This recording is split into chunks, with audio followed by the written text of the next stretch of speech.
The different models of vote mobilization in this country will continue until we get to 2027 and then restart again. I'm still wondering how former William Ruto's Faruk Kibet organized an interdenominational service in Kakamega. I don't know, but maybe someone will help me understand whether it comes from that place or how that was done. And that event is underway. I witnessed that the Western leaders that were there, Governor Baraza, Senator Khalwale, and I think Savula, they left the event halfway after a bit of some violence broke out in Kakamega. An MP faction, MP supporters and MCA supporters were clashing, and even an MC has been stabbed to death. And it's quite a very, not very good scene. The MCA, I'm told, was supposed to vote through UDA, but went and voted through the KANU party. So it's been going on there, and they had to leave. So they have left Rigathi Gachagwa's event that was attended by Rigathi Gachagua halfway. Which way, Mlembe Nation? It's a very important question. 6 months into the government, when they got it through Musalia Mudavadi and Moses Wetangula, how is it going on? It's a question that most of us need to see. There is one politician that has become interesting and is a point of interest lately within the last 1 month. Last week, Bony Khalwale was asking Speaker Kingi to clarify why we do not have a devolution as a full-fledged ministry, and we have it under State Department in the Office of Deputy President. And so he was demanding that Deputy President Rigathi Gachagua should appear in Senate to answer queries touching on devolution. Today, he has baptized and lectured Rigathi Gachagua live in Kakamega, telling him about the plan by government to privatize some 2 companies, some of which they believe really belonged to the community. The privatization plan is actually underway. I wanted to get a glimpse of what the bullfighter Bony Khalwale told Rigathi Gachagua in Kakamega. Kampuni za serikali zitakuwa privatized, na ndani ya hizo kampuni tuko na kampuni zetu za miwa, Nzoia Sugar Company and Mumias Sugar Company. I beg you, mimi kama kiongozi kutoka jamii yetu ya Waluya, babu zetu walipeana 12,500 acres Mumias Sugar Company, wakapeana 24,500 acres Nzoia Sugar Company. If you privatize, somebody will go away with ancestral land. Sisi hatuwezi unga mkono maneno ya kuprivatize Nzoia Sugar Company and Mumias Sugar Company. No. We cannot. And this is not out of disrespect for the president or the government. That is the little we have in the economy of the sugar industry. If the problem is to fix the sugar industry, Your Excellency, yes, do what you're doing, but the real problem is importation of cheap sugar. Funga mfereji wa kuleta cheap sugar. Importers are the ones who cause problems for us. Right now, because of opening Mumias Sugar Company inafanya kazi, saa hii Mumiasi inasema itanunua 5,200, Butali inasema itanunua 5,250, na West Kenya inasema watanunua 5,300. That competition ndio tunataka. Why are you helping criminals? Let them work hard the way our farmers work hard. That's the message I had for our people today. Dr. Bony Khalwale is saying things that actually the son of Mdamba should be talking about, but he cannot. I want to be very objective, ladies and gentlemen. This issue of privatization There was a ground that was created, and in fact, it's true. There are some parastatals that are not making profit, and they have been used by subsequent governments just to gobble, to siphon the public funds. Money is put there, and from those parastatals, that kind of money gets into people's pockets through some very dubious, incomplete projects. So when William Ruto came into government, there was a plan of trying to, amongst austerity measures, is to stop, or rather to privatize companies that are costing government a lot of money and they're not bringing profit. Top in that list was the companies that Bony Khalwale is referring to. But there is a way it is being handled that is questionable. There was amendment that was actually sent to, and it came from the Treasury, that was allowing Treasury and the other stakeholders, or rather the executive, to execute the privatization process of parastatals without the input of Parliament.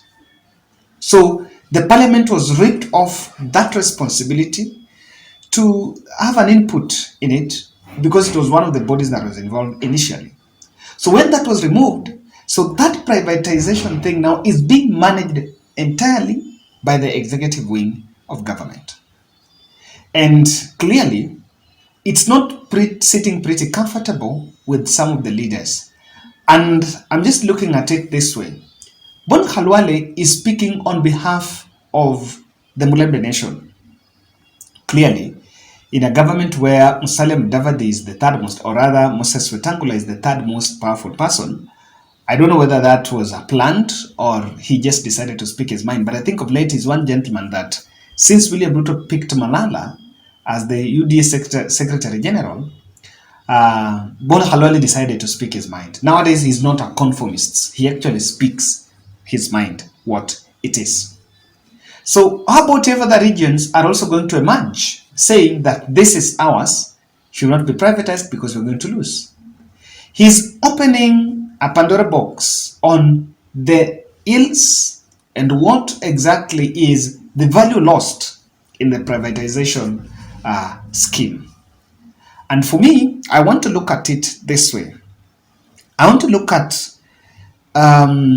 what Wanjiku is likely to lose, or how Wanjiku is likely to be affected by this privatization spree, especially being that the process is not going to be so much elaborate, because the executive, or rather the legislature, the parliament, has been ripped of responsibility to oversee it. Kindly subscribe to our channel, click the notification bell, and like our video. Thank you very much for those who are supporting us. I don't know what's your opinion on this. And by those who come from Kakamega can tell us what exactly is happening between the two camps of the MP and MCA. What is it? What is the bone of contention? Does it have to do something with what's happening nationally, or it's just the local politics at play? I am so much interested, and I'll try to follow up and see what exactly was the problem there. Let's say it, Kenyans. The privatization has been sold as one way that if it is privatized, of course, government is going to get money. Even on decision on who is to buy what, it's going to be an auction market. It's going to be a market for personal fortunes for those who are bestowed with the responsibility of overseeing this privatization. If someone has to buy a company and can tell you, you will have to depart with some personal fortune. So it's also an opportunity for people to gobble wealth, to collect money. You will not be shocked even to see the likes of even Bony Khalwale now toning down after getting personal fortunes. Sometimes it gets to that. So the privatization, if not well man-marked and well managed, will end up with these parastatals being sold to politicians through proxies. Because the ones that are in the decision-making table are the politicians. And they also have interests. If they buy these parastatals through these proxies, then I can tell you that we run the risk of auctioning this country to cartels. If a politician is going to buy a company, a sugar company in Western somewhere, what will that person do? All those problems that are affecting the sugar industry will be solved in a manner that the person who has got it can benefit directly. We run the risk of creating monopolistic market, and you lose control of the price of the products. It's simple. I have a feeling that we need to be in the moment of wait and see. What's affecting this parastatal? What's the problem? Can it be solved? I still don't understand why Kenya Posta cannot operate. In this age where I see parcels now going home through the Easy Coach and these prestige coaches. If they can operate and subsidize kidogo, they can get their way. If there is one that really fell, and I'm wondering, I think we not just have the good intent, is the Kenya Posta. It can thrive.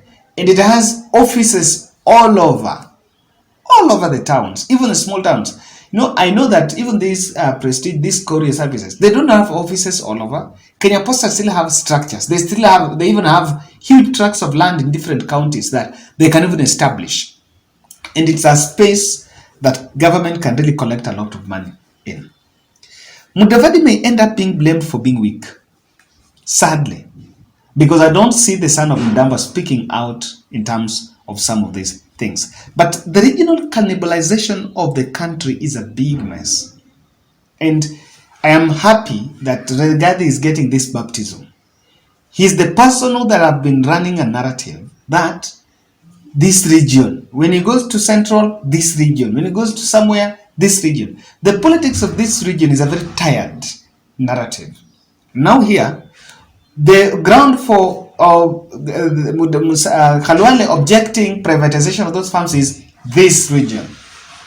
When the guy was in Mombasa, he faced the point of this region. He was launching something and someone interrupted his speech telling him that there are some jobs that are supposed to be given to them, but they're being given to Philippines or some foreigners somewhere.